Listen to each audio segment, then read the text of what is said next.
Ready, set, fight. So many of you have got the Battle of Education Secretaries game from me, Laura, and him, Mike. Hello, there he is. But because we had to put Gavin in last minute, we had to change around some of the things. And one thing that happened was we used to have 2 separate cards explaining the rules to the game, but they've had to be put onto one card. And then it says rules 1 and rules 2, which makes it seem like they're 2 different games, when in fact they explain just one game. The classic way of playing Battle of Education Secretaries. However, we have some other ways of playing the game as well. So we thought today we would give you a little video demo of how to actually play classic Battle of Education Secretary plus 2 extra games. So first game is the classic one where you would separate out your cards, give everybody an even number of cards, and then you hold your hand in front of you. And Mike is going to show you his hand right now, which I have not seen. So if you're playing Battle of Education Secretaries, what you do is a person who is in charge and is going to go first, in this case, me, will pick out from their card one of the categories they think has the highest chance of winning. And you win by either having the highest number or the oldest date. So I have a card here and I'm going to go with days in office, 1823. Mike is going to play his card and he has 1722. Ooh, so close. So close with George Tomlinson, and yet. Such a good card. Right, unfortunately I have a less good card for this next one, so I'm going to have to choose wisely. I'm going to go for age in office 46. Well, lucky me, age in office 47. Oh, Justin Greening stealing the limelight.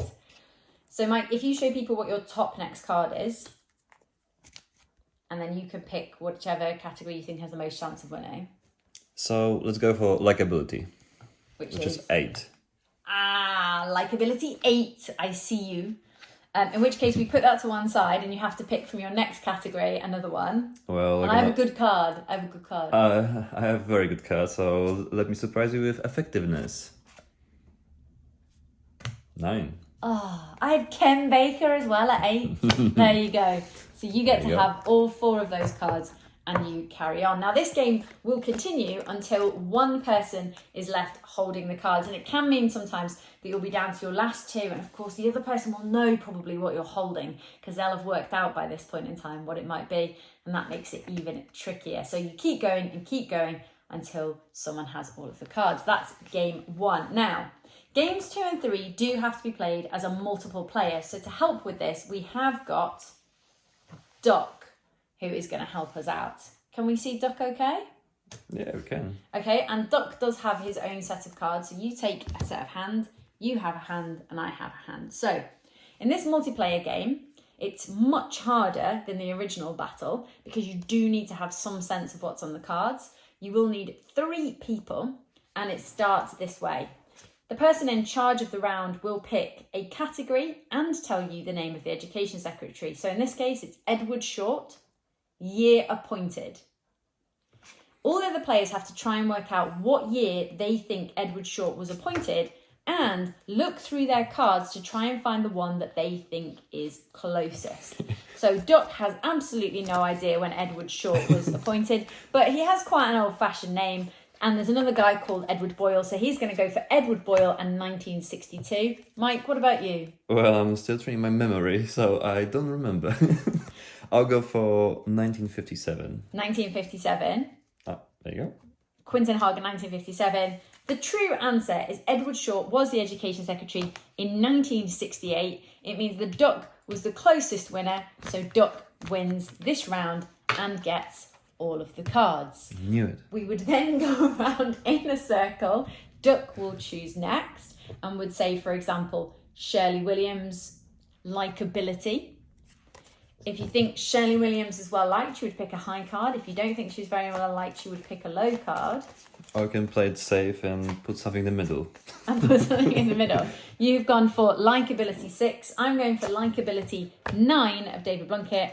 And Shirley Williams... Oh no, not Shirley Williams. And Shirley Williams was a likability 9, so I would win the cards. In this case, everybody goes around again until one person is holding all of the cards.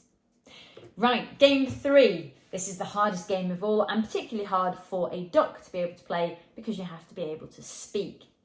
In this game, the game's master, the person whose round it is, gets to look at their top card. They will say the name of the person, Patrick Gordon Walker. They will give their category, age in office, and then everybody around the table has to give their guess, and the first person to get it right wins the card. So you'll go all the way around, but if the other person doesn't get it right, none of them, you get to keep your card. So Patrick Gordon Walker, age in office. Duck thinks 59. Duck is wrong. Mike, age in office for Patrick Gordon Walker? 44. Wrong. It was 60. Ah. Oh dear.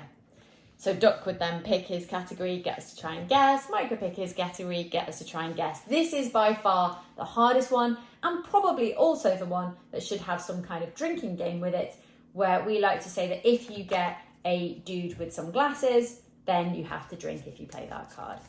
This way, it's guaranteed to descend really into a lot of laughter and probably not a lot of winning, but still ensures a good evening with Battle of the Education Secretaries. So those are 3 games: classic battle, get as close as you can, and Quizmaster round.